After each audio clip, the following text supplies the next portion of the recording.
आधी रात में ही पीएम मोदी जो थे वो एक सीक्रेट गाड़ी में प्रेसिडेंट हाउस पहुंचते हैं। महबूबा मुफ्ती गवर्नमेंट बनाने के लिए सबसे पहले तो फोन वगैरह ट्राई करती हैं, लेकिन वो फोन नहीं उठता है। लेकिन आप कोइंसिडेंस देखिए, उसी पर्टिकुलर टाइम पे फैक्स मशीन खराब हो जाती है। इसी दिन आर्टिकल 370 हटाने की नींव रख दी गई थी। अनुच्छेद 370 के सभी खंड लागू नहीं होंगे। इस पर्टिकुलर टाइम तक बीजेपी ने अपनी पूरी प्लानिंग कर ली थी।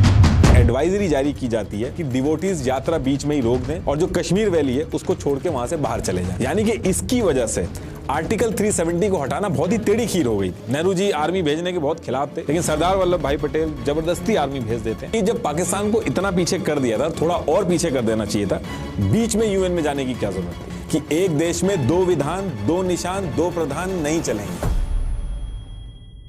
देखिए, जब भी जम्मू एंड कश्मीर की बात होती है तो आर्टिकल 370 और 35A इनकी बात जरूर होती है और आप सबको ऑलरेडी पता है कि इनको हटा दिया गया है। लेकिन ये जो आर्टिकल्स थे ये कोई नॉर्मल आर्टिकल्स नहीं थे। इनके अंदर कुछ ऐसी चीजें मेंशंस थी जिसकी वजह से इतने सालों तक ये कंट्रोवर्शियल और एक हिस्टोरिकल मुद्दा बना इंडिया के अंदर। जान दे देंगे इसके लिए, क्या बात कर रहे हो आप? इसको हटाने के बाद भी आज की डेट तक इसके बारे में बात होती है। बहुत ही यूनिक वजह से इन आर्टिकल्स को लाया गया था और जब इनको हटाया गया वो भी यूनिक था, इसलिए इतने साल लगे इसको हटाने में। 4 से 5 साल तक एक प्रॉपर प्लानिंग के तहत इसको हटाया गया और जो प्लानिंग और स्ट्रेटेजी बनाई गई थी वो भी बहुत यूनिक थी।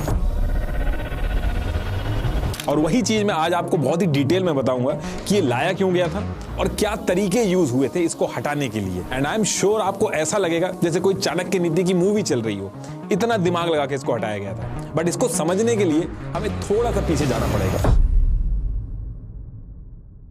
देखिए, देश आजाद होने से पहले इंडिया का जो मैप था वो ये था और इस पूरे एरिया में ब्रिटिशर्स 2 तरीके से राज करते थे। ये मैप में आपको येलो और पिंक कलर दिख रहा होगा। जहां येलो कलर है मतलब कि वहां डायरेक्ट ब्रिटिशर्स का राज था, जिसे ब्रिटिश इंडिया कहा जाता था। और जो स्टेट्स आपको पिंक कलर में दिख रहे हैं वहां ब्रिटिशर्स उस जगह के राजा या निजाम के साथ मिलकर इनडायरेक्टली राज करते थे। इनको प्रिंसली स्टेट कहा जाता था।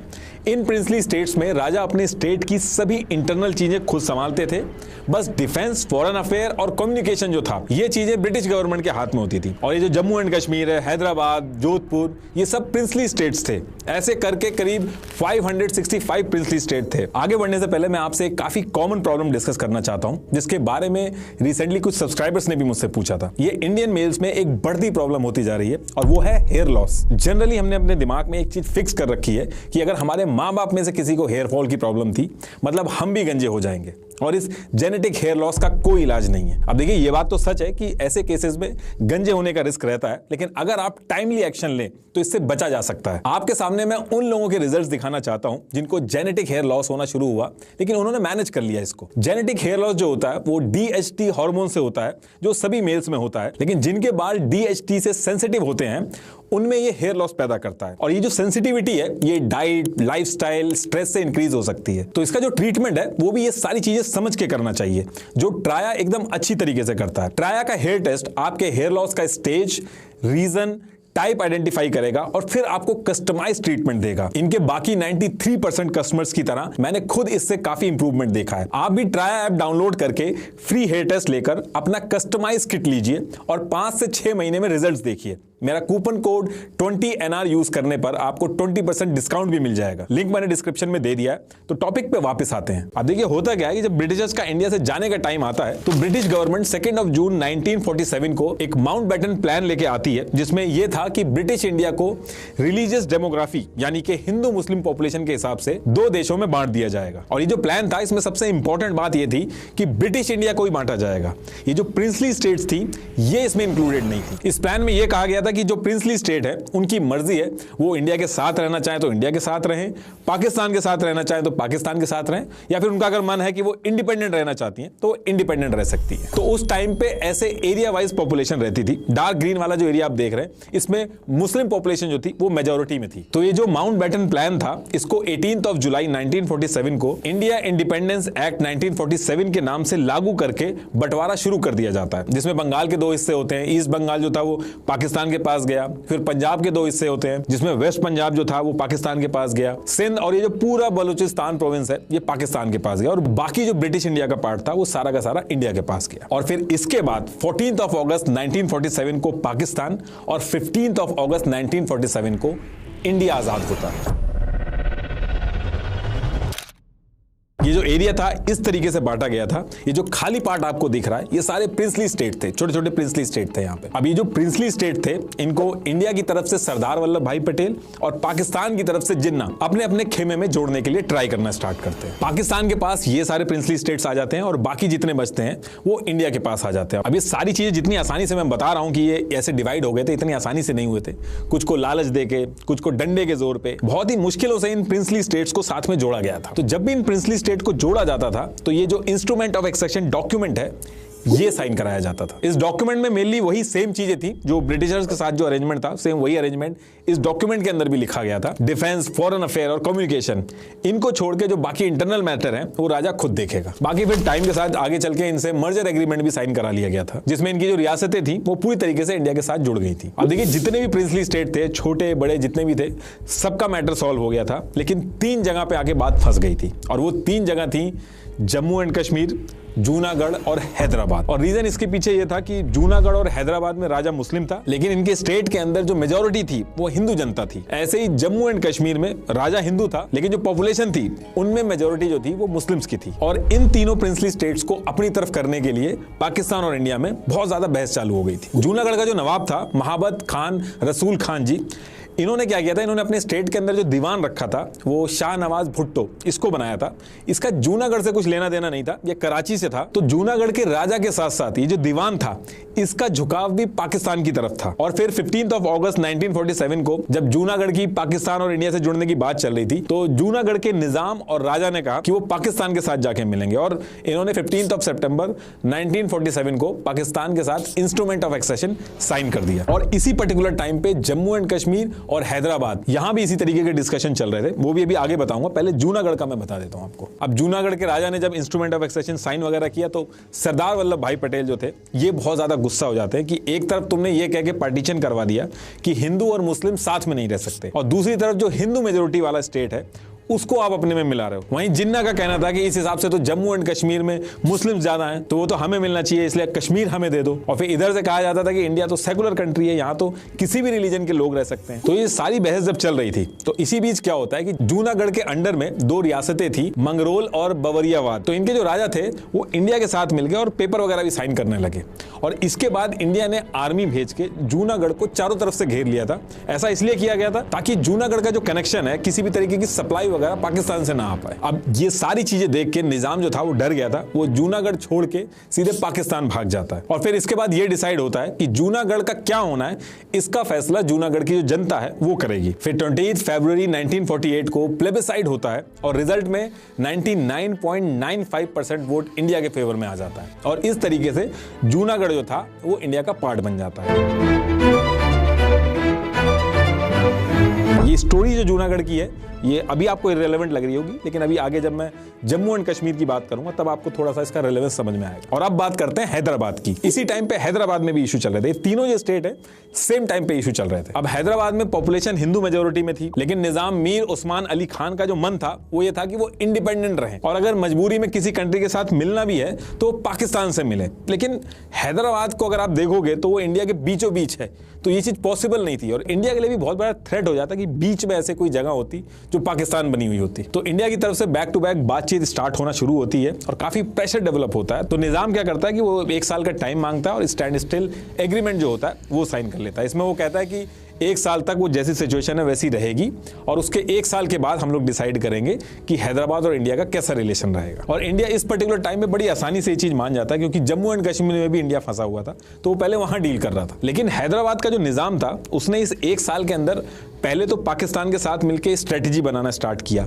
मतलब कई सारी डिस्कशन स्टार्ट कर दी उससे, और एक पर्सनल आर्मी भी बना ली इस पर्टिकुलर टाइम पे जिसको रजाकार बोला जाता था। ये आर्मी हैदराबाद से बॉर्डर क्रॉस करके इंडिया में भी चली जाती थी और काफी मारपीट मचाती थी। हैदराबाद के कुछ नॉन मुस्लिम लोग जो थे उनको भी मारती थी। ये जो रजाकार आर्मी थी इनका मानना था कि हैदराबाद एक इंडिपेंडेंट देश बनना चाहिए। अब ये जो रजाकार आर्मी थी इतना ज्यादा परेशान कर देती कि इंडिया को सब कुछ छोड़ के हैदराबाद में अपनी आर्मी भेजनी पड़ती है। नेहरू जी आर्मी भेजने के बहुत खिलाफ थे, लेकिन सरदार वल्लभ भाई पटेल जबरदस्ती आर्मी भेज देते हैं। इस पूरे ऑपरेशन को ऑपरेशन पोलो नाम दिया गया था। 2 दिन के अंदर पूरा का पूरा जो हैदराबाद था वो कंट्रोल में आ जाता है और निजाम यानी कि मीर उस्मान अली खान इंडिया के साथ इंस्ट्रूमेंट ऑफ एक्सेशन जो था वो साइन कर देते हैं। और अब आते हैं जम्मू एंड कश्मीर पे, जहां पे आर्टिकल 370 और 35A जो है इनकी कहानी स्टार्ट होती है। और थोड़ा सा जम्मू एंड कश्मीर के अंदर जो इंटरनल सिचुएशन चल रही थी वो डिस्कस कर लेते हैं, फिर आते हैं अपनी मेन कहानी पे। तो देखिए जम्मू एंड कश्मीर में क्या था कि करीब 77% पॉपुलेशन जो थी वो मुस्लिम थी। और जम्मू एंड कश्मीर में क्या था कि टाइम टू टाइम जो राजा है उन्होंने कहीं ना कहीं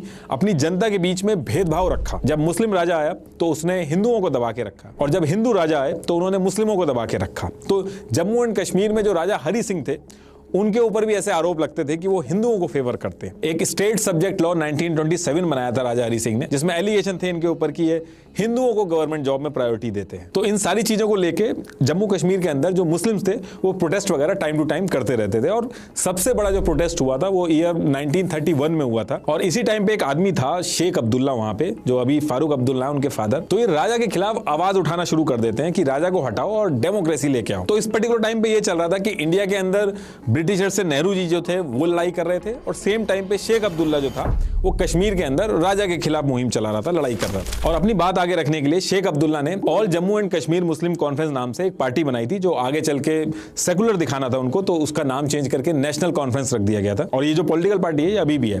तो उस टाइम पे नेहरू जी एक तरफ इंडिया में डेमोक्रेसी लाने के लिए क्विट इंडिया मूवमेंट कर रहे थे, सेम टाइम पे जो शेख अब्दुल्ला थे ये भी कश्मीर के अंदर क्विट कश्मीर मूवमेंट चला रहे थे। और इन्हीं सब वजह से जवाहरलाल नेहरू और शेख अब्दुल्ला में बहुत ही अच्छी दोस्ती भी हो गई थी। और ऐसा भी कहा जाता है कि शेख अब्दुल्ला ने नेहरू जी को कॉन्फिडेंस दिया था कि उनके हाथ में जब पावर या पोजीशन आएगी तो वो इंडिया को ही सपोर्ट करेंगे अगर मिलने की बात आई तो। अब ये सारी चीजें जो हो रही थी राजा हरि सिंह को भी पता थी, इसलिए राजा को ना तो शेख अब्दुल्ला पसंद था ना ही जवाहरलाल नेहरू। और पाकिस्तान के जो जिन्ना थे वो भी राजा को नहीं पसंद थे। और ऐसा इसलिए था क्योंकि राजा को पता था कि ये जो शेख अब्दुल्ला और जवाहरलाल नेहरू हैं ये किसी ना किसी तरीके से आगे चल के कोशिश करेंगे डेमोक्रेसी लाने की या राजशाहत जो है उसको हटाने की। और वहीं पाकिस्तान में राजा को यह डर था कि अगर आगे चल के कभी मिलना पड़ गया पाकिस्तान से तो वो राजा हिंदू है उसको हटा के फेंक देंगे। और इंडिया के साथ मिलेंगे तो नेहरू और शेख अब्दुल्ला जो है वो डेमोक्रेसी की बात करेंगे, तो वहां जो राजा है वहां पे उसकी गद्दी खतरे में आएगी। तो कुल मिलाकर राजा को अपनी गद्दी बहुत प्यारी थी, इसलिए उसने कहा कि उसको इंडिपेंडेंट रहना है, उसको किसी से नहीं मिलना है। तो इसीलिए जब इंडिया और पाकिस्तान आजाद हुए तो राजा ने कहा कि ना तो उसको इंडिया से मिलना है ना पाकिस्तान से मिलना है, वो कोई इंस्ट्रूमेंट ऑफ एक्सेशन जो है उसको साइन नहीं करेगा। हाँ, वो एक चीज कर सकता है कि वो स्टैंड स्टिल एग्रीमेंट जो है उसको साइन कर लेगा। और इस चीज का ऑफर जो है उसने पाकिस्तान और इंडिया दोनों को दिया, जिसमें से पाकिस्तान ने ये जो स्टैंड स्टिल एग्रीमेंट था इसको साइन कर लिया था, जिसका मतलब ये था कि जम्मू एंड कश्मीर और पाकिस्तान के बीच में trade, travel, communication, flow of essential commodities जो है ये एकदम फ्रीली मूव होंगी। लेकिन इंडिया ने ये स्टैंड स्टिल एग्रीमेंट भी साइन नहीं किया था। अब पाकिस्तान ने एग्रीमेंट साइन तो कर लिया था, लेकिन पाकिस्तान के मन में डे वन से था कि कैसे भी करके कश्मीर को वो पाकिस्तान से जोड़ ले, क्योंकि वहां पे उसको लगता था कि वो पाकिस्तान को बिलोंग करता है, वहां मुस्लिम पॉपुलेशन ज्यादा है। और जब उसको लगा कि ये स्टैंड स्टिल एग्रीमेंट वगैरह इससे कोई फायदा है नहीं, चीजें हाथ से बाहर जा रही हैं, तो पाकिस्तान ने इस एग्रीमेंट को फॉलो करना बंद किया और कश्मीर के सारे जो फूड सप्लाई वगैरह थे वो सब रोक दिए और नेक्स्ट डे कश्मीर के ऊपर अटैक कर दिया। लेकिन अटैक करने के लिए पाकिस्तान ने अपनी मिलिट्री नहीं भेजी, इसकी बजाय अनऑफिशियली एक पश्तून ट्राइब थी वहां की, उसको लड़ने के लिए भेजा ताकि पाकिस्तान के ऊपर ब्लेम ना आए। पाकिस्तान ने इस साइड से अटैक करना स्टार्ट किया और कुछ ही दिनों में पाकिस्तान के लड़ाके यहां तक यानी कि श्रीनगर के बहुत करीब पहुंच गए थे। और कश्मीर के अंदर पहुंच के जो लड़ाके थे इन्होंने बहुत ज्यादा मारकाट मचाई, क्या हिंदू क्या मुस्लिम किसी को नहीं छोड़ा। अब इसके बाद ये लोग राजा हरि सिंह के एरिया में भी एंटर करने वाले थे और राजा को समझ में आ गया था कि अब जम्मू एंड कश्मीर भी जाएगा हाथ से और उसकी जान भी खतरे में है।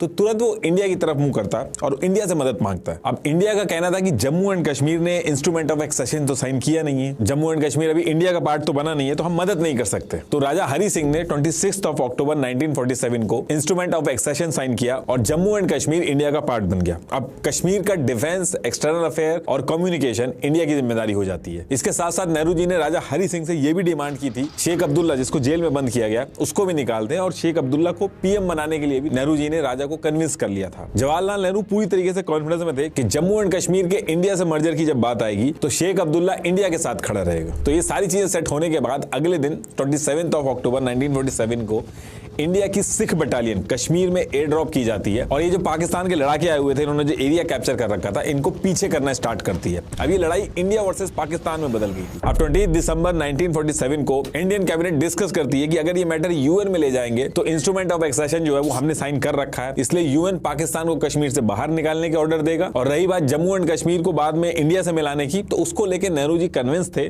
कि फैसला इंडिया के हक में जाएगा। और अगर प्लेबिसाइड की भी नौबत आती है तो जम्मू और लद्दाख की जो पॉपुलेशन है वो इंडिया के फेवर में है, और कश्मीर में मैटर अगर फंसेगा तो शेख अब्दुल्ला जो है वो इंडिया के फेवर में है, वो लोगों को कन्विंस कर लेगा इंडिया के साथ जुड़ने के लिए। तो ये सारी चीजें सोच के 21 अप्रैल 1948 को यूएन में पहुंचते हैं लोग। लेकिन उस टाइम पे यूएन के अंदर यूएसए का बहुत इंफ्लुएंस था और यूएसए पाकिस्तान के फेवर में था उस पर्टिकुलर टाइम पे। फिर इसके कुछ टाइम बाद यूएन का रेजोल्यूशन आता है जिसमें सबसे पहली चीज तो ये मेंशन थी कि जो जहां पे है वहीं पे वॉर को रोक दे, और 1 जनवरी 1949 को इंडिया पाकिस्तान जहां पे थे वहीं पे रुक गए और उसी जगह को एलओसी लाइन ऑफ कंट्रोल बना दिया गया। दूसरी चीज यूएन ने कही कि जम्मू एंड कश्मीर में क्या होगा इसका फैसला जम्मू एंड कश्मीर की जनता करेगी। तो सबसे पहले तो पाकिस्तान जम्मू एंड कश्मीर से अपनी जितनी भी फोर्सेज हैं उनको बाहर निकालेगा, फिर इंडिया अपनी फोर्सेज को बाहर निकालेगी। उसके बाद जम्मू एंड कश्मीर में प्लेबिसाइड होगा जो कि जम्मू एंड कश्मीर का एडमिनिस्ट्रेशन करवाएगा। फिर डिसाइड होगा कि जम्मू एंड कश्मीर किस देश में जाके मिलेगा। अब इस पर्टिकुलर चीज के लिए नेहरू जी को बहुत ज्यादा क्रिटिसाइज किया जाता है कि राजा हरि सिंह एक ऐसी सिचुएशन में फंसे हुए थे जहां उनके जीने मरने की बात थी। तो आप उस पर्टिकुलर टाइम पे जो चाहते वो साइन करा सकते थे, मर्जर एग्रीमेंट वगैरह कोई भी शर्त वगैरह हो आप उस पर्टिकुलर टाइम पे मनवा सकते थे। और दूसरी चीज, जब पाकिस्तान को इतना पीछे कर दिया था, थोड़ा और पीछे कर देना चाहिए था, बीच में यूएन में जाने की क्या जरूरत थी। लेकिन नेहरू जी के सपोर्ट में जो लोग रहते हैं उनका यह मानना है कि अगर मिलिट्री के दम पे कश्मीर को ले लिया जाता तो वो एक टेम्परेरी सोल्यूशन होता। दूसरी दिक्कत इसमें यह आती कि पाकिस्तान का जो क्लेम था जूनागढ़ और हैदराबाद में कि दोनों स्टेट के राजा पाकिस्तान के साथ जुड़ना चाहते थे, जूनागढ़ में तो इंस्ट्रूमेंट ऑफ एक्सेशन भी साइन हो गया था, सेम वही जम्मू एंड कश्मीर वाली सिचुएशन थी। तो वहां पे ये जो क्लेम था पाकिस्तान का वो बहुत स्ट्रांग हो जाता है इंटरनेशनल प्लेटफॉर्म पे। तो इसलिए नेहरू जी प्लेबिसाइड करा के जम्मू एंड कश्मीर को लेना चाहते थे। और दूसरी चीज, नेहरू जी को शेख अब्दुल्ला पे बहुत कॉन्फिडेंस था, जो आगे चल के शेख अब्दुल्ला ने उस कॉन्फिडेंस को तोड़ा भी। तो देखिए अब यूएन का रेजोल्यूशन आ चुका था, यूएन के हिसाब से पाकिस्तान को पीछे हटना था, फिर प्लेबिसाइड होना था, तो ये सारी चीजें यूएन ने मेंशन कर दी थी। लेकिन जब पाकिस्तान था वो तो पीछे हटा नहीं, और प्लेबिसाइड की जो बात थी वो तो जब तक पीछे हटेगा नहीं तब तक होगी कैसे। तो उस पर्टिकुलर टाइम पे ये डिस्कशन स्टार्ट हो गया कि जब तक ये होता नहीं है तब तक जम्मू एंड कश्मीर चलेगा कैसे। इंडिया और जम्मू एंड कश्मीर के जो एडमिनिस्ट्रेटिव रिलेशन है ये क्या होंगे उस टाइम पे। तो इसको लेकर मल्टीपल डिस्कशन स्टार्ट हो गए थे इंडिया और जम्मू एंड कश्मीर के बीच में। तो तब तक के लिए टेम्परेरी प्रोविजन कुछ बना लेते हैं ताकि जम्मू एंड कश्मीर की प्रोग्रेस आगे होती रहे, इंडिया और जम्मू कश्मीर के रिलेशन जो है वो आगे बढ़ते रहे। और जब ये सारी बातें चल रही थी तो इसी पर्टिकुलर टाइम पे इंडिया भी आजाद हुआ था, इंडिया का भी कॉन्स्टिट्यूशन बन रहा था। और इसमें मैं एक चीज आपको बता दूं कि जो कॉन्स्टिट्यूशन होता है वो कोई एक आदमी बैठ के नहीं बनाता है, कॉन्स्टिट्यूशन को कई सारे लोग मिलकर बनाते हैं, इनमें माइनॉरिटी भी होते हैं, हर पार्टी के लोग इन्वॉल्व होते हैं। इसको कॉन्स्टिट्यूएंट असेंबली बोला जाता है, इसका काम होता है कॉन्स्टिट्यूशन को बनाना। तो इंडिया की जो कॉन्स्टिट्यूएंट असेंबली थी उसमें 299 मेंबर थे और डॉक्टर भीमराव अंबेडकर जी जो थे वो उसको हेड कर रहे थे। और इंडिया की जो कॉन्स्टिट्यूएंट असेंबली थी उसमें जम्मू एंड कश्मीर के भी लोगों को ऐड कर लिया गया था ताकि जम्मू एंड कश्मीर और इंडिया साथ में मिलकर चीजों को आगे बढ़ाएं और इसका कुछ सोल्यूशन निकालें। और इस पर्टिकुलर टाइम पे जम्मू एंड कश्मीर जो था उसका खुद का कोई कॉन्स्टिट्यूशन नहीं था और ना ही उसकी कोई कॉन्स्टिट्यूएंट असेंबली बनी हुई थी। अब अगर आप जो इंस्ट्रूमेंट ऑफ एक्सेशन है जो साइन हुआ था उसमें अगर 7th पॉइंट पे देखोगे तो इसमें लिखा है कि किसी भी कीमत पे फ्यूचर में इंडिया का जो कॉन्स्टिट्यूशन है वो जम्मू एंड कश्मीर पे नहीं चलेगा, बस फॉरेन अफेयर, डिफेंस और कम्युनिकेशन जो है इसके मैटर पे कॉन्स्टिट्यूशन बनाया जा सकता है, वो भी कंसल्टेशन के साथ। तो इस बात का सॉल्यूशन निकालने के लिए ये डिस्कशन स्टार्ट हो गए थे कि जो पॉइंट मेंशन है इंस्ट्रूमेंट ऑफ एक्सेशन में इनकी भी वैल्यू रहे और इंडिया के कॉन्स्टिट्यूशन के जो कुछ प्रोविजंस हैं वो भी जम्मू कश्मीर में लागू हो जाए। और इस चीज का सॉल्यूशन गोपाल स्वामी अयंगर ने निकाला। इन्होंने एक टेम्परेरी और स्पेशल प्रोविजन आर्टिकल 370 इंट्रोड्यूस किया और इसको इस तरीके से बनाया गया कि जम्मू एंड कश्मीर की ऑटोनॉमी भी बनी रहे और इंडिया के कॉन्स्टिट्यूशन के कुछ प्रोविजंस जो हैं वो भी जम्मू एंड कश्मीर में इंटीग्रेट हो जाए। Assured Kashmiri people, the people of Jammu and Kashmir, that if they will be staying a part of India under certain conditions, and Article 370 guarantees those conditions. So no power on this earth can take away, Article 370 from, the people of J&K state. तो अब question ये है कि ये जो article 370 है इसमें था क्या। तो देखिए पहली चीज आर्टिकल 370 में ये थी कि इंडियन कॉन्स्टिट्यूशन के सिर्फ 2 ही आर्टिकल जम्मू एंड कश्मीर पे लागू होंगे, एक आर्टिकल 1 और दूसरा आर्टिकल 370। इसके अलावा कोई और आर्टिकल जो है इंडियन कॉन्स्टिट्यूशन का जम्मू एंड कश्मीर पे लागू नहीं होगा। आर्टिकल 1 में यह था कि India that is Bharat is a union of state, और ये जो फ्रेज है यूनियन ऑफ स्टेट, इसमें जम्मू एंड कश्मीर भी है, मतलब कि Jammu and Kashmir is an integral part of India. और इस पर्टिकुलर आर्टिकल को लेकर कोई भी विवाद नहीं है, चाहे वो जम्मू कश्मीर से कोई हो चाहे इंडिया से हो, दोनों लोग ये मानते हैं कि जम्मू एंड कश्मीर जो है वो इंडिया का पार्ट है। इनफैक्ट जम्मू एंड कश्मीर का जो आगे चल के कॉन्स्टिट्यूशन भी बना था, उसमें भी सबसे पहला आर्टिकल में यही लिखा गया है कि जम्मू एंड कश्मीर जो है वो इंडिया का इंटीग्रल पार्ट है। तो अब ये तो आर्टिकल 1 की बात हो गई। अब आर्टिकल 370 में यह था कि इंडिया का जो पार्लियामेंट है वो इंडिया के लिए तो कुछ भी लॉ बना सकता है, लेकिन इंडिया का पार्लियामेंट जम्मू एंड कश्मीर के लिए सिर्फ 3 चीजों पे ही रूल्स एंड रेगुलेशन बना सकता है। और वो 3 चीजें क्या थी, वो इंस्ट्रूमेंट ऑफ एक्सेशन में मेंशन थी, मतलब कि फॉरेन अफेयर, डिफेंस और कम्युनिकेशन। और इन तीनों सब्जेक्ट पे भी जब लॉ बनाएगा इंडिया का पार्लियामेंट, तो जम्मू एंड कश्मीर की जो गवर्नमेंट है उससे भी कंसल्टेशन करेगा, एक बार बताना होगा। तो अब क्वेश्चन ये है कि ये जो 3 सब्जेक्ट हैं, इसके अलावा भी इंडिया का कॉन्स्टिट्यूशन जम्मू एंड कश्मीर के लिए कुछ प्रोविजन या कुछ लॉ वगैरह बना सकता है क्या? तो इसका आंसर है यस, बनाया जा सकता है, लेकिन उसकी कुछ कंडीशन है जो आर्टिकल 370 में मेंशन है। तो उसमें यह है कि इंडिया, ये जो 3 सब्जेक्ट हैं, डिफेंस, फॉरेन अफेयर और कम्युनिकेशन, अगर इसके अलावा इंडिया का कोई कानून जम्मू एंड कश्मीर में लागू करना है या कोई ऐसा प्रोविजन है जो जम्मू कश्मीर में लागू करना है, तो सबसे पहले प्रेसिडेंट ऑफ इंडिया को एक प्रेसिडेंशियल ऑर्डर पास करना होगा। लेकिन वो जो प्रेसिडेंशियल ऑर्डर होगा वो तब इशू होगा जब जम्मू एंड कश्मीर की जो गवर्नमेंट है वो अप्रूवल देगी, उसके बाद ही वो प्रेसिडेंशियल ऑर्डर जो है वो पास हो सकता है। बाकी इसके अलावा कोई भी और तरीका नहीं है इंडिया का कोई भी कॉन्स्टिट्यूशन जम्मू एंड कश्मीर के अंदर लागू करने का। तो कहने का मतलब यह है कि एक तरह से जम्मू एंड कश्मीर की जो गवर्नमेंट होगी वही डिसाइड करेगी कि इंडिया का कौन सा प्रोविजन या लॉ उनको चाहिए। जैसे जीएसटी के टाइम पे आपने देखा होगा, जब जीएसटी पूरे इंडिया में लागू हो गया था, उसके भी कई दिन बाद जम्मू एंड कश्मीर में लागू हुआ था, क्योंकि तब तक जम्मू एंड कश्मीर की गवर्नमेंट ने अप्रूवल नहीं दिया था। और तीसरी चीज, ये जो आर्टिकल 370 है, जो तीसरा सेगमेंट है, उसमें यह भी लिखा हुआ है कि आर्टिकल 370 को हटाया कैसे जा सकता है, क्योंकि उस टाइम पे ऐसे डिस्कशन होते थे कि ये जो आर्टिकल 370 है ये तो बस तब तक के लिए जब तक प्लेबिसाइड नहीं हो रहा, पाकिस्तान पीछे नहीं हट रहा है, बस तब तक जरूरत है, उसके बाद तो आर्टिकल 370 की जरूरत ही नहीं पड़ेगी। तो आर्टिकल 370 को कैसे हटाया जाएगा, उसमें यह लिखा था कि अगर आर्टिकल 370 को हटाना है तो जम्मू एंड कश्मीर की जो गवर्नमेंट होगी सबसे पहले उससे अप्रूवल लेना होगा, उसके बाद जम्मू एंड कश्मीर की जो कॉन्स्टिट्यूएंट असेंबली होगी उससे अप्रूवल लेना होगा, और जब ये दोनों अप्रूवल दे देंगे उसके बाद प्रेसिडेंट ऑफ इंडिया जो होगा वो प्रेसिडेंशियल ऑर्डर पास करेगा, उसके बाद आर्टिकल 370 हट जाएगा। लेकिन आगे चल के जो 370 को हटाने में जो सबसे बड़ी दिक्कत आती है वो ये आती है कि जम्मू एंड कश्मीर की जो कॉन्स्टिट्यूएंट असेंबली थी उसने जम्मू एंड कश्मीर का कॉन्स्टिट्यूशन बनाया, और बनाने के बाद वो डिसॉल्व हो गई, यानी कि जम्मू एंड कश्मीर की कॉन्स्टिट्यूएंट असेंबली बची ही नहीं, और जब वो बची ही नहीं तो वो अप्रूवल कैसे देगी, यानी कि इसकी वजह से आर्टिकल 370 को हटाना बहुत ही टेढ़ी खीर हो गई थी। और यही रीजन था कि कश्मीर के लीडर एकदम कॉन्फिडेंट होकर बोलते थे कि आर्टिकल 370 कभी भी नहीं हट सकता। We will never be able to remove Article 370. जरा करके दिखाएं, फिर देखें। 200 साल हुकूमत करेगी तो भी वो होता है। You cannot touch Article 370. वो कभी भी अगर वो 10 दफा भी हिंदुस्तान के प्राइम मिनिस्टर बनेंगे तो 370 को नहीं छोड़ सकते। लेकिन हटाया गया, और इतनी प्लानिंग के साथ हटाया गया कि हर कोई हैरान हो गया। अनुच्छेद 370 के सभी खंड लागू नहीं होंगे। 4-5 साल पहले इसकी प्लानिंग करके इसको हटाया गया। अभी आगे एक एक चीज बताऊंगा कि किस तरीके से हटाया गया था और क्या क्या चीजें सेट की गई थी। तो उस टाइम पे जब ये आर्टिकल 370 लाया गया था तो हर कोई इससे एग्री था। शेख अब्दुल्ला को लगा कि आगे चल के डेमोक्रेसी आएगी, हेड ऑफ स्टेट बनेंगे। इधर राजा हरि सिंह ने कहा कि जैसे यूके में मोनार्की होती है, क्वीन और प्रिंस होते हैं, मैं भी वैसे ही बन जाऊंगा, तो वो भी एग्री हो गए। तो इस तरीके से हर कोई एग्री था आर्टिकल 370 आने से, और क्योंकि सबकी अंडरस्टैंडिंग थी कि प्लेबिसाइड होगा, पाकिस्तान पीछे जाएगा, तब तक के लिए है, तो ये तो टेम्परेरी है। तो इसी रीजन की वजह से आर्टिकल 370 को इंडियन कॉन्स्टिट्यूशन के पार्ट 21 में ऐड किया गया। इंडिया का जो कॉन्स्टिट्यूशन है उसमें पार्ट 21 में जितने भी टेम्परेरी प्रोविजन होते हैं उनको ऐड किया जाता है। तो इसके बाद जम्मू एंड कश्मीर इंडिया का स्टेट बन के काम करना स्टार्ट करते हैं। अब इसके बाद ईयर 1951 में जम्मू एंड कश्मीर के कॉन्स्टिट्यूशन बनाने की बात होती है, और इसकी वजह से आर्टिकल 370 को हटाने का जो ऑप्शन था वो भी खत्म हो जाता है। तो अब इस पर्टिकुलर टाइम पे आर्टिकल 370 जो था वो आ चुका था, जम्मू एंड कश्मीर इंडिया का इंटीग्रल पार्ट बन चुका था, दोनों मिलकर साथ में काम कर रहे थे। लेकिन दिक्कत ये आ रही थी, जो इंडिया की बाकी कॉन्स्टिट्यूशनल बॉडी थी जैसे सुप्रीम कोर्ट हो गया, बाकी भी जो प्रोविजंस थे, बैंकिंग, इलेक्शन कमीशन, CAG, कई सारे डायरेक्टिव प्रिंसिपल, फंडामेंटल राइट्स, तो ये सारी चीजें जम्मू एंड कश्मीर के अंदर लागू नहीं हो पा रही थी और इंडिया चाहता था कि उसका स्टेट जो है जम्मू एंड कश्मीर, उसके अंदर ये सारे प्रोविजन जो हैं वो ऐड हों। तो इन सारी चीजों को लेके पंडित जवाहरलाल नेहरू शेख अब्दुल्ला से बात करना स्टार्ट करते हैं और मल्टीपल मीटिंग होती है नेहरू और शेख अब्दुल्ला के बीच में, और दिल्ली के अंदर होती है, तो इसको दिल्ली एग्रीमेंट भी बोला जाता है। तो इन सब चीजों को लेके जब नेहरू जी ने नेगोशिएशन स्टार्ट किया तो इधर से शेख अब्दुल्ला ने भी अपनी बातें रखना स्टार्ट की।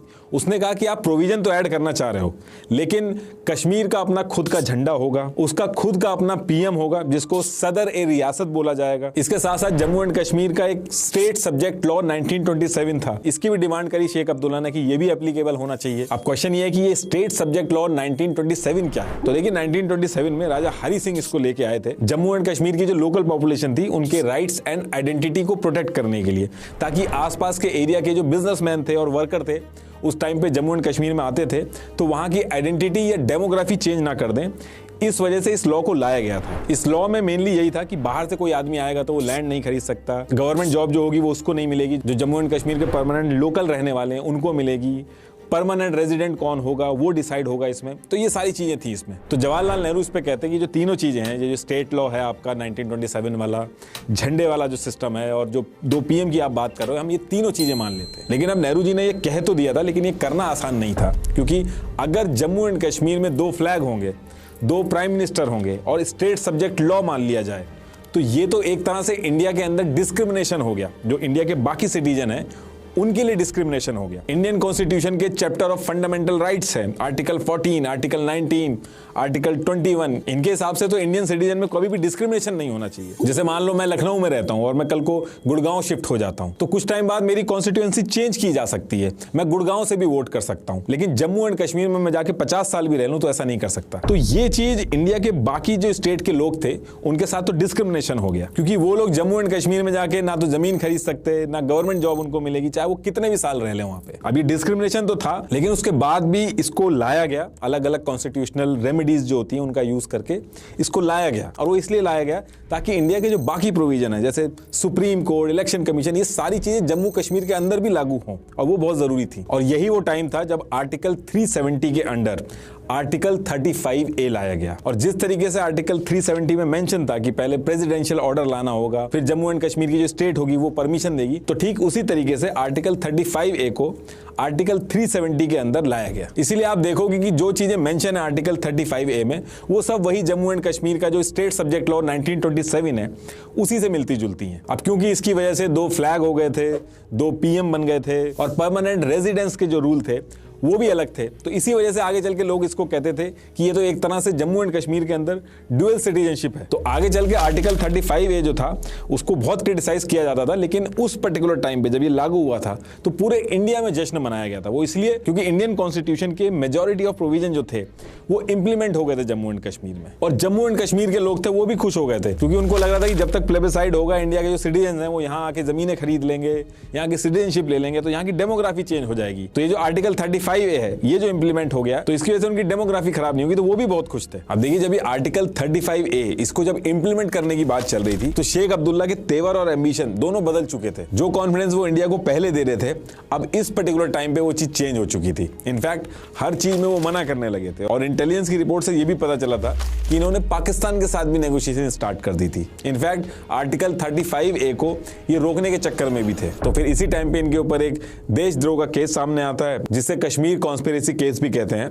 तो इस केस के चक्कर में शेख अब्दुल्ला को हटा दिया जाता है, और जो उनके डेप्यूटी PM थे बख्शी गुलाम मोहम्मद, उनको PM बना दिया जाता है। और फिर आर्टिकल 35A के जितने भी डिस्कशन होते हैं वो कंटिन्यू करते हैं, और आगे चल के आर्टिकल 35A इंप्लीमेंट हो जाता है। उस टाइम पे यानी कि ईयर 1954 में हमारे जो प्रेसिडेंट थे वो राजेंद्र प्रसाद थे, तो उन्होंने प्रेसिडेंशियल ऑर्डर 1954 पास किया, जिसको जम्मू एंड कश्मीर की गवर्नमेंट ने अप्रूव किया, और फिर आर्टिकल 35A को आर्टिकल 3070 के अंदर में ऐड कर दिया गया। ये जो 1954 का प्रेसिडेंशियल ऑर्डर है, इसी के थ्रू जितने भी कॉन्स्टिट्यूशन थे जम्मू कश्मीर के अंदर ये डाले गए थे। इनफैक्ट 2019 से पहले अमेंडमेंट कर करके बहुत सारे अमेंडमेंट किए गए थे, और इंडियन कॉन्स्टिट्यूशन के जितने भी प्रोविजन वगैरह थे, जैसे कि banking, finance, CAG, election commission वगैरह, हर चीज इसी 1954 प्रेसिडेंशियल ऑर्डर में अमेंडमेंट कर करके डाले गए थे। जैसे जो PM की पोस्ट थी जम्मू एंड कश्मीर के अंदर, इसी प्रेसिडेंशियल ऑर्डर 1954 को अमेंड करके उसको चेंज करके सीएम कर दिया गया था। पीएम की जगह आप सीएम होने लगे थे। तो ये जो प्रेसिडेंशियल ऑर्डर 1954 है ये बहुत ही इंपॉर्टेंट था। 97 आइटम्स जो इंडियन कॉन्स्टिट्यूशन की यूनियन लिस्ट में मेंशन थे उसमें से 94 आइटम जम्मू एंड कश्मीर में ऐड किए गए इसी प्रेसिडेंशियल ऑर्डर को अमेंड कर करके। इसलिए आप देखोगे जब बहस वगैरह भी होती है जो इंडिया के अगेंस्ट में रहते हैं तो वो कहते हैं कि दिल्ली एग्रीमेंट और प्रेसिडेंशियल ऑर्डर 1954 से पहले की बात करो, उसके बाद की बात मत करो। तो ऐसे ही धीरे धीरे करके सारी चीजें की गई। आगे चल के इंडिया के अंदर राजशाही जो थी उसको खत्म किया गया।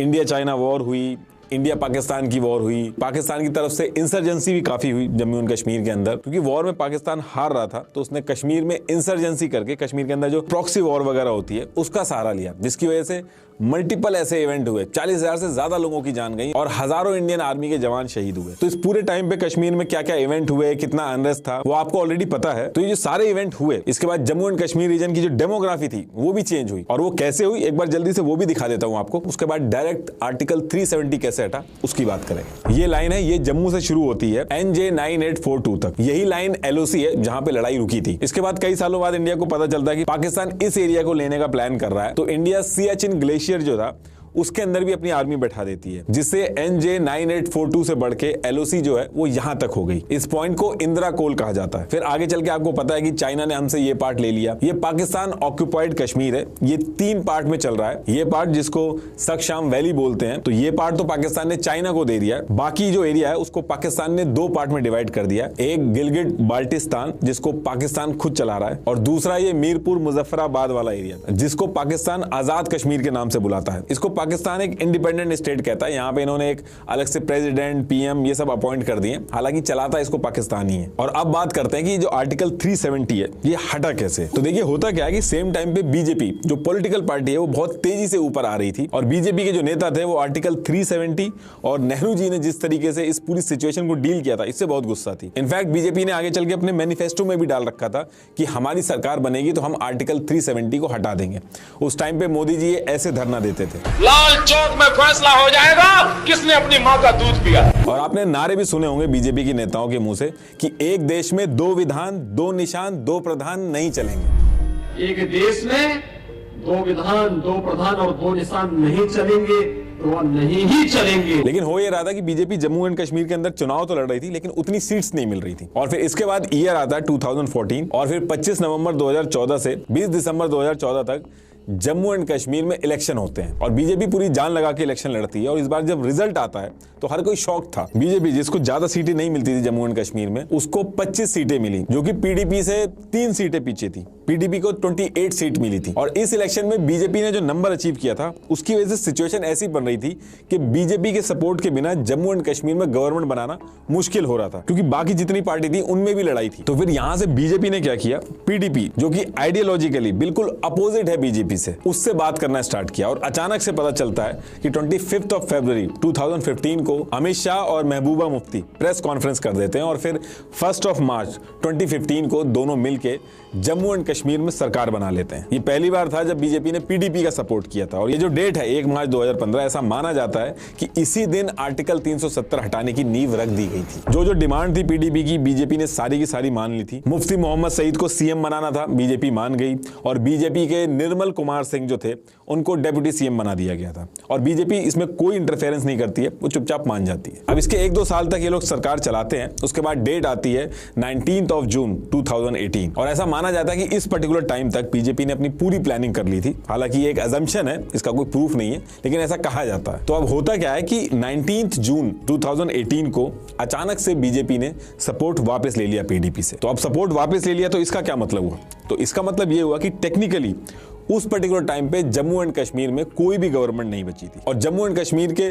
कॉन्स्टिट्यूशन के आर्टिकल 92 के हिसाब से जब ऐसी सिचुएशन होगी, मतलब कि जम्मू एंड कश्मीर में गवर्नमेंट का ब्रेकडाउन होगा या कोई कॉन्स्टिट्यूशनल ब्रेकडाउन होगा, तो डायरेक्ट प्रेसिडेंट रूल नहीं लगेगा। उसकी बजाय शुरू के जो 6 मंथ होंगे उसमें जम्मू एंड कश्मीर का जो गवर्नर होगा वो चलाएगा जम्मू एंड कश्मीर को। अब इसके बाद क्या होता है कि 23 अगस्त 2018 को सत्यपाल मलिक को गवर्नर बना के जम्मू एंड कश्मीर के अंदर भेजा जाता है। और ऐसा कहा जाता है कि इस पर्टिकुलर टाइम पे इनके ऊपर जो इंडियन गवर्नमेंट थी उनको बहुत कॉन्फिडेंस था कि ये बहुत सही से उस चीज को हैंडल करेंगे। सत्यपाल मलिक 2012 में ये बीजेपी के नेशनल वाइस प्रेसिडेंट भी बन चुके थे, तो इनके ऊपर बीजेपी को कॉन्फिडेंस बहुत था। तो इसके बाद जम्मू एंड कश्मीर में सिचुएशन ये थी कि गवर्नमेंट कोई थी नहीं और गवर्नर जो था वो ये सारी चीजें डील कर रहा था। लेकिन सत्यपाल मलिक जी के जम्मू एंड कश्मीर के अंदर आके गवर्नर बन जाने से काम पूरा नहीं होना था। असली गेम शुरू होना था 6 महीने बाद, जब प्रेसिडेंट रूल लगेगा, और सब लोग उसी का वेट कर रहे थे कि 6 महीने पूरे हों और प्रेसिडेंट रूल लगे जम्मू एंड कश्मीर के अंदर। अब ये जो 6 महीने बचे थे, इस बीच में अगर गवर्नमेंट बन जाती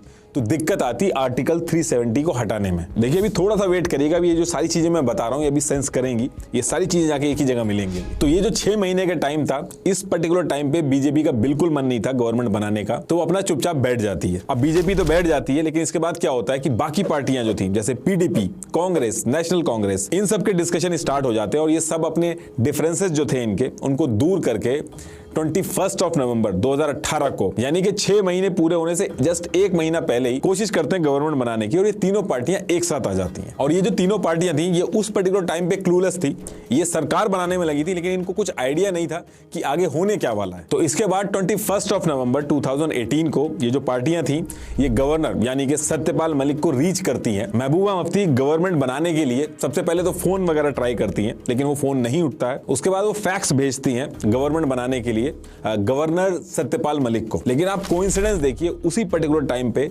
फैक्स मशीन खराब हो जाती है। अब देखिए 21 नवंबर 2018 की जो डेट थी वो तो टल गई थी, लेकिन 6 महीने कंप्लीट होने में अभी टाइम था। 20 दिसंबर 2018 को 6 महीने कंप्लीट होने थे। तो इसी बीच गवर्नर सत्यपाल मलिक जो थे, वो सेंट्रल गवर्नमेंट को रिकमेंडेशन भेजते हैं कि जिस तरीके के हालात है जम्मू एंड कश्मीर के अंदर और जिस तरीके से पार्टियों में मारामारी मची हुई है, तो यहाँ पे हॉर्स ट्रेडिंग यानी कि एमएलए वगैरह जो है उनको खरीदने की या फिर पैसे देके अपनी तरफ करने की, ये सारी चीजें होने के बहुत ज्यादा चांसेस हैं।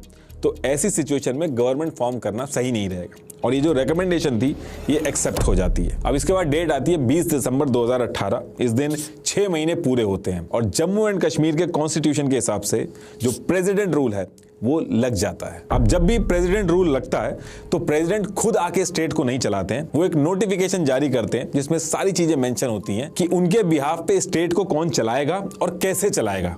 उस नोटिफिकेशन में सारी चीजें मेंशन होती हैं। तो सेम चीज जम्मू एंड कश्मीर के केस में भी होती है।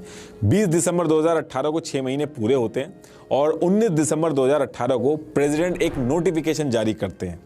ये है वो नोटिफिकेशन। इसके सेकंड पेज के फर्स्ट पार्ट को देखिए, इसमें मेंशन है कि जो गवर्नर है वही प्रेसिडेंट के बिहाफ पे जम्मू एंड कश्मीर को चलाएगा, जो कि सत्यपाल मलिक है। अब आप कहोगे कि ये जो 6 महीने थे इसका क्यों वेट हो रहा था? इस पर्टिकुलर टाइम पे भी तो गवर्नर सत्यपाल मलिक ही थे और वही जम्मू एंड कश्मीर को चला रहे थे। तो देखिए प्रेसिडेंट रूल लगने से पहले गवर्नर के हाथ में ज्यादा पावर नहीं थी, लेकिन 6 महीने कंप्लीट होने के बाद जब प्रेसिडेंट रूल लगा तो गवर्नर के हाथ में बहुत सारी पावर आ गई। इस प्रेसिडेंट रूल लगने और प्रेसिडेंट का जो नोटिफिकेशन आया था, इसकी वजह से जो गवर्नर था जम्मू एंड कश्मीर का यानी कि सत्यपाल मलिक, उनके पास इतनी पावर आ गई थी जितनी एक देश के प्राइम मिनिस्टर के पास होती है। सिंपल भाषा में बस इतना समझ लीजिए कि जम्मू एंड कश्मीर के जो गवर्नर थे सत्यपाल मलिक, वो जम्मू एंड कश्मीर के पीएम की तरह एक्ट करने लगे थे। अब आते हैं दूसरी बात पे। अब इसी नोटिफिकेशन में फर्स्ट पेज के ख सेक्शन में देखिए, इसमें यह है कि देखिए जम्मू एंड कश्मीर में गवर्नमेंट है नहीं, विधानसभा जो है वो भंग हो रखी है।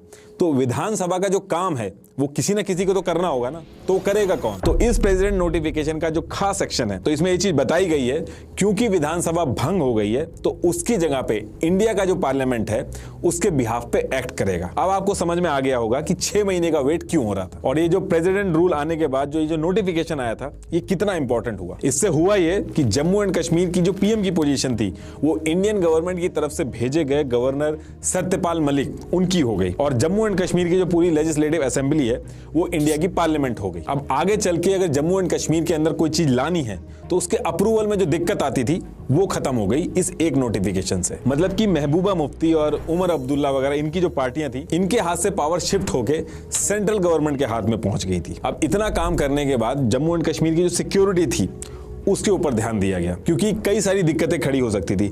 सेपरेटिस्ट मूवमेंट जो होता है वो खड़ा हो सकता था, पाकिस्तान की तरफ से रिटेलिएशन आ सकता था। तो इस चीज को लेके ऐसा कहा जाता है कि Ajit Doval, lieutenant general KJS Dhillon और जनरल विपिन रावत और इनके साथ मिलकर अमित शाह ने मीटिंग करी थी और एक meeting lieutenant general KJS Dhillon के घर पे भी हुई थी। अब देखिए ये जो पर्टिकुलर चीज मैं बता रहा हूं इसका कोई प्रूफ नहीं है, लेकिन कुछ लोगों ने मीटिंग की टाइमिंग वगैरह ट्रैक करके और कुछ बुक लिखी गई हैं, उनको जब मिलाया गया तो ऐसा लग रहा है कि ये लोग थे जो इन्वॉल्व थे सिक्योरिटी को हैंडल करने के लिए। इसके बाद इसमें एक दो चीजें और बताई गई कि 1000 से ज्यादा जो सैटेलाइट फोन थे वो हाई रैंक ऑफिसर जो थे उनको दिए गए, उनको अलाउ नहीं था कि नॉर्मल फोन से वो लोग बात करें। और 20 C-17 ट्रांसपोर्ट कैरियर जो थे इनको रेडी किया गया 45,000 पैरामिलिट्री को जल्दी से जल्दी जम्मू एंड कश्मीर के अंदर डिप्लॉय करने के लिए। और 5 अगस्त 2019 की जो डेट थी वो डिसाइड हुई थी आर्टिकल 370 को हटाने के लिए, और इसी के हिसाब से सारे अरेंजमेंट किए जा रहे थे सिक्योरिटी वगैरह को देख के। लेकिन इसी बीच में अमरनाथ यात्रा जो थी वो भी थी। तो 2 अगस्त 2019 को एक एडवाइजरी जारी की जाती है कि डिवोटीज यात्रा बीच में ही रोक दें और जो कश्मीर वैली है उसको छोड़ के वहां से बाहर चले जाएं। अब यहां से लोगों को लगने लगा था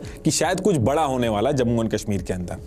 फिर इसके 2 दिन बाद 4 अगस्त 2019 को जितने कश्मीर के लोकल लीडर थे इनको हाउस अरेस्ट नजरबंद कर दिया गया और मोबाइल भी ले लिए गए इनसे। और उसी दिन रात में धारा 144 भी लागू कर दी गई। और इसमें यह भी बताया गया कि 4 अगस्त की जो रात थी, आधी रात में ही पीएम मोदी जो थे वो एक सीक्रेट गाड़ी में प्रेसिडेंट हाउस पहुंचते हैं। और ऐसा माना जाता है कि 5 अगस्त 2019 को यानी कि नेक्स्ट डे मॉर्निंग में जो होना था उसके डिस्कशन के बारे में बात करने के लिए गए थे। अब इसके बाद वो दिन आ जाता है जिस दिन आर्टिकल 370 को हटाना था, यानी कि 5 अगस्त 2019 मॉर्निंग का टाइम था। और मॉर्निंग में ही इंडिया के जो प्रेसिडेंट हैं वो एक नोटिस इशू करते हैं, ये उस नोटिस की कॉपी है। अब देखिए क्वेश्चन ये है कि नोटिफिकेशन का मतलब क्या था और इसको इशू क्यों किया गया। तो देखिए शुरू में मैंने एक चीज बताई थी आपको, आर्टिकल 370 को हटाने के लिए एक प्रोसेस है जिसमें जम्मू एंड कश्मीर की जो गवर्नमेंट है और कॉन्स्टिट्यूएंट असेंबली से परमिशन लेनी होगी, तभी आर्टिकल 370 हट सकता है। अब कॉन्स्टिट्यूएंट असेंबली जो है जम्मू एंड कश्मीर की वो तो डिसॉल्व हो गई है, वो तो है नहीं, तो फिर अप्रूवल कौन देगा। तो ये जो प्रेसिडेंट का नोटिफिकेशन आया था मॉर्निंग में,